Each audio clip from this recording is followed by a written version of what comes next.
The strange young man left his home to find the twisting stream. A gravel path did not lead there, it led to walls of green.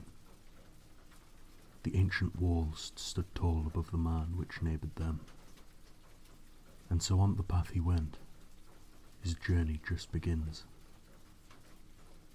The darkest sky, with darkened leaves, blocked out all the light. He was the only human there. Indeed, he was a blight.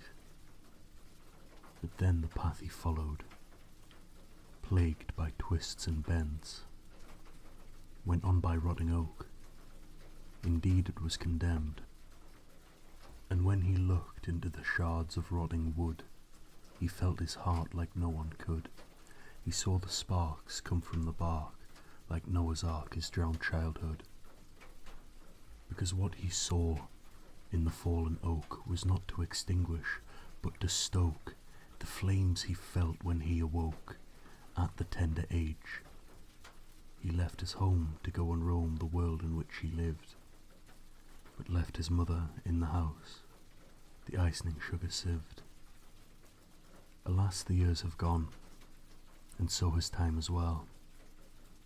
He broke free from the wicked tree which just exposed his hell, and on the path he went again in order to escape the sudden change that shifted him and left his mouth agape. Along the gravel he then trod to find the twisting stream, glad he left the rotten wood.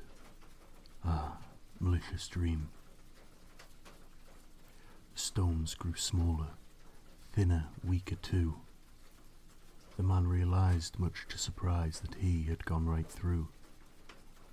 No more stones to lead his path, and no more mother to run his bath.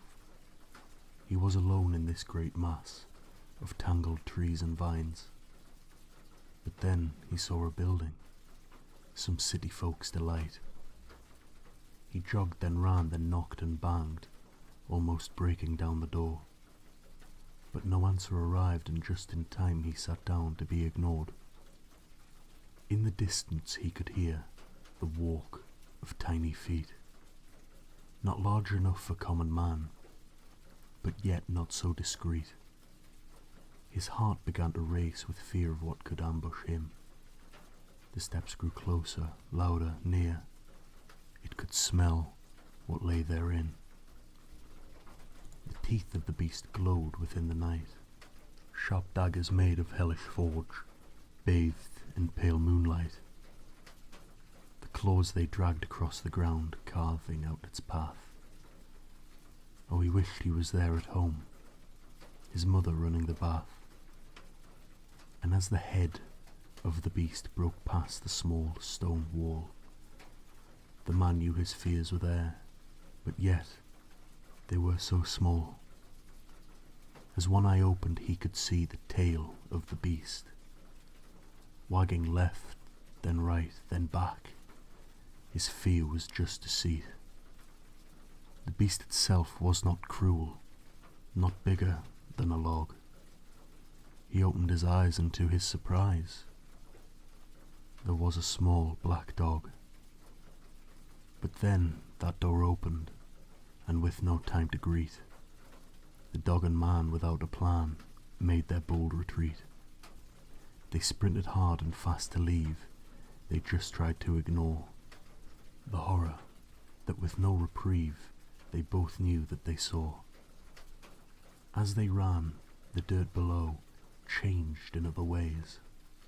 The soft brown sod became gravel, and the path was now displayed. Pearly white and oddly shaped, yes, these were the stones, but the hollow and the stench showed that these were truly bones.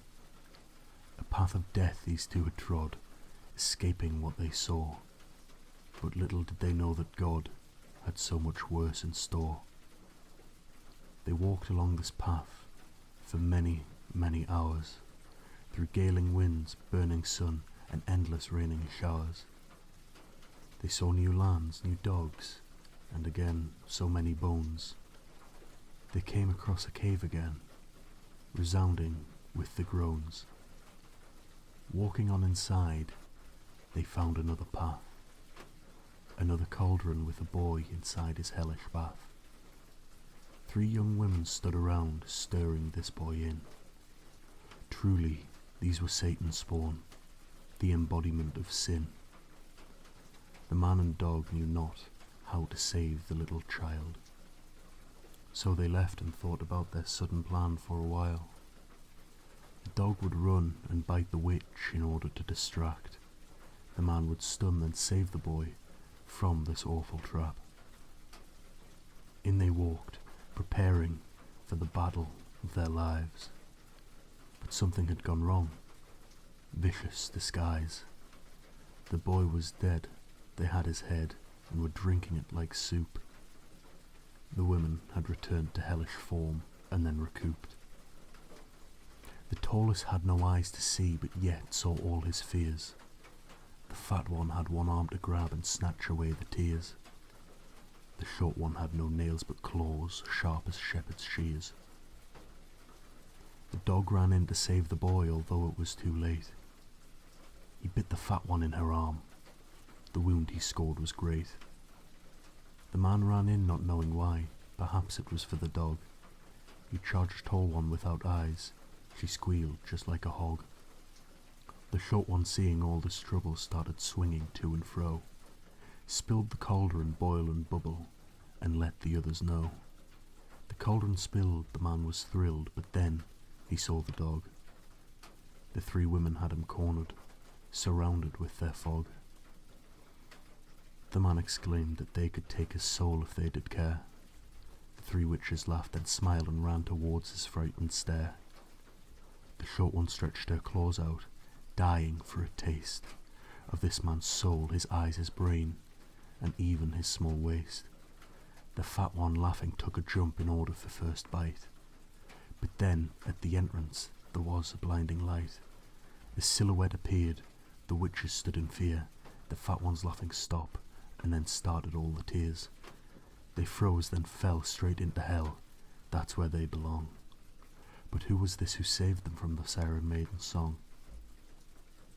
They turned towards the door, but yet, to their surprise, there stood a figure, then withdraw from their gazing eyes.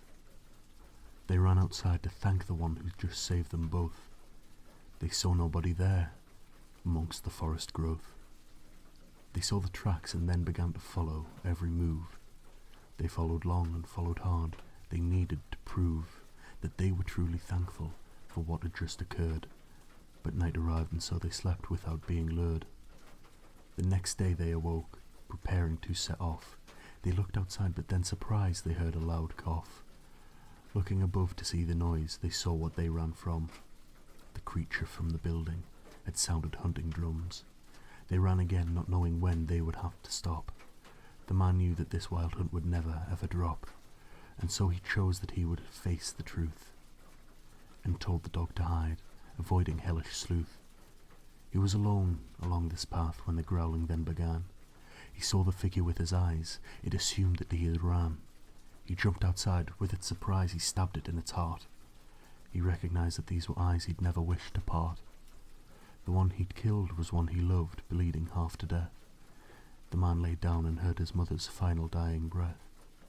He sobbed in fear and anger, not knowing what to do. He turned the knife and took his life. The one was now 2. The blood of mother and blood of son mixed as nature screamed. It flowed and ran, but then the man had found his twisting stream. A stream not of water, but familial blood. A scene that never should have happened, but then somehow could. The bodies lay there for a while, alone and not disturbed. But then the companion of the man found this place unheard. The dog lay down, with the only one who ever gave him love. With one last sigh, the dog did die, alone, with push to shove. The Twisting Stream by G.A.